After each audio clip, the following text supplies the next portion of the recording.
सुप्रभात प्यारे बच्चों।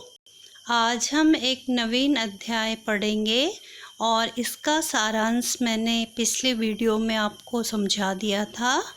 तो आइए शुरू करते हैं।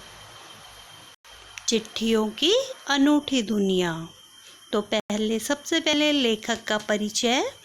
लेखक हैं अरविंद कुमार सिंह और इनका जन्म हुआ था 11 जुलाई 1962 और कहाँ हुआ था बच्चों? उत्तर प्रदेश में सुल्तानपुर में। चिट्ठियों की अनूठी दुनिया मैंने आपको बताया था कि आपको इस पाठ के माध्यम से पत्रों की अहमियत, पत्रों के महत्व और इसका क्या योगदान रहा, इसके बारे में बताया जाएगा। तो आइए समझते हैं पाठ को। पत्रों की दुनिया भी अजीबोगरीब है और उसकी उपयोगिता हमेशा से बनी रही है। पत्र जो काम कर सकते हैं वह संचार का आधुनिकतम यानी नए ज़माने के साधन नहीं कर सकते। पत्र जैसा संतोष फ़ोन या SMS का संदेश कहाँ दे सकता है? तो बच्चों, पत्रों की उपयोगिता समझाते हुए लेखक कहते हैं कि पत्र जो संतोष दे सकता है वो आज के SMS नहीं दे सकते, क्योंकि पत्र सीधे भावनाओं से जुड़े थे और पत्रों द्वारा अपने दिल से निकले हुए संदेशों को भेजा जाता था। तो यही लेखक समझाना चाहता है कि पत्र जैसा संतोष आपके जो संदेश हैं वो नहीं दे सकते। SMS आप करते हैं ना, तो ये संतोष नहीं दे सकते।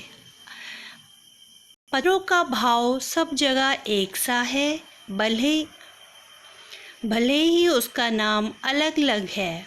पत्र को उर्दू में खत, संस्कृत में पत्र, कन्नड़ में कागद, तेलुगु में उत्तरम, जाबू और लेख तथा तमिल में कड़ित कहा जाता है।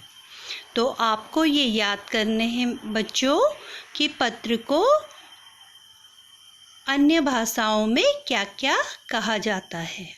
ठीक है बच्चों, अगला है, आगे समझते हैं। भारत में रोज़ 4.5 करोड़ चिट्ठियाँ डाक में डाली जाती हैं। ठीक है, तो आज भी जो पत्रों की अहमियत है वो बरकरार है।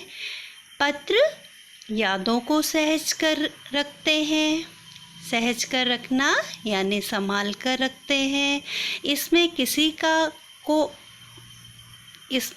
को कोई भी संदेह यानी शक नहीं है।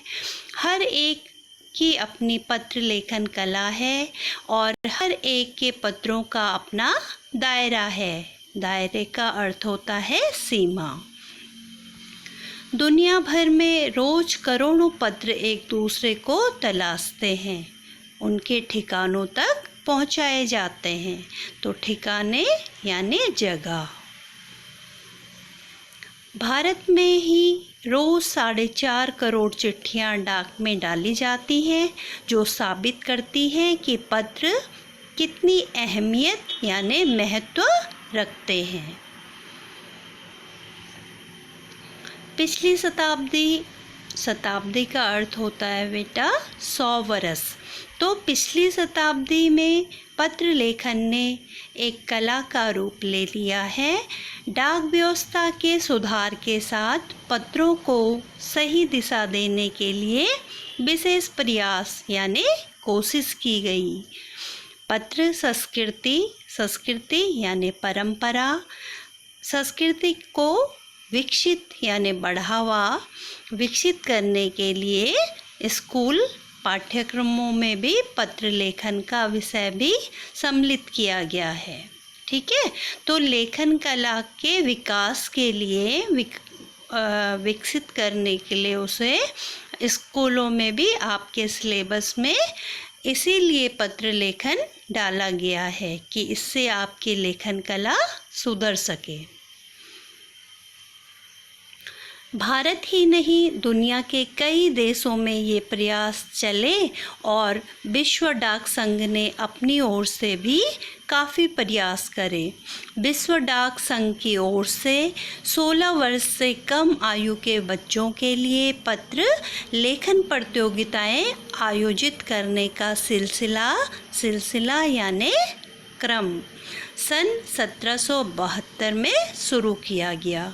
यानी कि लेखन कला को विकसित करने के लिए विश्व डाक संघ ने भी काफ़ी प्रयास करे और 16 वर्ष से कम आयु के बच्चों के लिए लेखन संबंधित प्रतियोगिताएं रखी गई।